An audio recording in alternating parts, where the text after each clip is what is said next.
Welcome, Troy. Thanks for being here, mate. Thanks, Ben. Thanks for having me. Really looking forward to having a chat. Oh, mate. Well, I love financial well-being, and I think that it's really common that people understand, and more, in society, that people are talking about how important it is to have, good health and overall well-being. But I think that, as you well know, that well-being has a whole bunch of pillars, and I think you've got to be, healthy physically and look after your body. There's emotional and mental health, but financial well-being, I think, is another key part of that. And like the different elements of financial well-being and money success, that if any one of those elements is missing, they end up dragging down on the others. So it's hard to be, if you in a really difficult financial situation, it's difficult to maintain your physical and mental health. Same if you got good physical health but heaps of cash, you can end up struggling with your mental health as well. So I think for people and for employers, and especially employers that want to be employers of choice, it is a critical element to nail. So Troy, I'm keen to start off with talking about what are some of the trends that you're seeing in your space at the moment?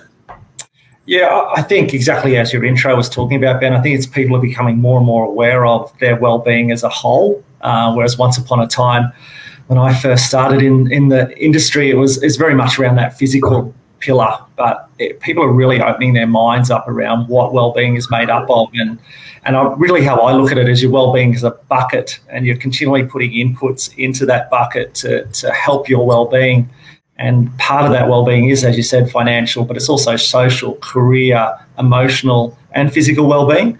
And if you concentrate on the little holes that we all have in our buckets, if you just concentrate on the physical pillar, the holes of your financial, career, social become bigger. And no matter how many inputs you put into that physical well-being pillar, the level of your well-being will start to go down. So it's around trying to find that balance in the inputs to all of your pillars of well-being, and trying to create that sustainable, healthy lifestyle, and making sure you really look at each of those pillars. Yeah, it doesn't matter how big your guns are if you're not looking after some of those other elements. It's not going to lead to true. And that's where I think the trend's moved within the corporate health, is that organisations are really starting to understand that, and it's not just a ticker box anymore. It's really looking at all the different resources of support that the organisations supply to their employees, and how the employees access that, and how the individual chooses what that journey is rather than dictated to. So it's really, what we really look at is our favourite definition of well-being around the process of becoming more aware of and making choices towards your more successful existence. So really allowing ecosystems that allow individuals to choose what that is rather than dictated to by an organisation. It's not their journey, it's your individual journey. It's not your doctor's journey, it's not your trainer's journey. It's where does it fit for you?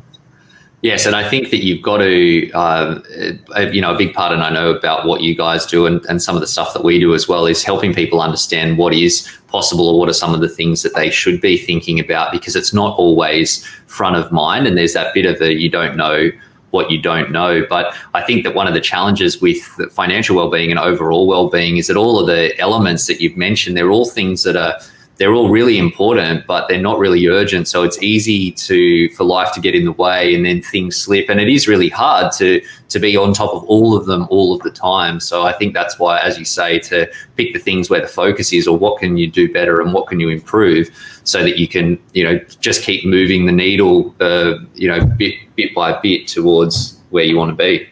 Yeah, exactly, man. And being really mindful around that. And we provide within our digital ecosystems for the organisations and population health that we deal with a really quick pulse, which is just looking at how you're sitting on each of those pillars each day. So between your 1 to 5, where you're sitting physically, financially, emotionally, social and emotionally, so that you can really, and financially, so you can really check in. And so you're just mindful around how am I sitting with that, and then mapping that over time and providing solutions around that. So you create that awareness, you create that mindfulness, so that you can get ahead of the risk, not always being reactionary to your health risk.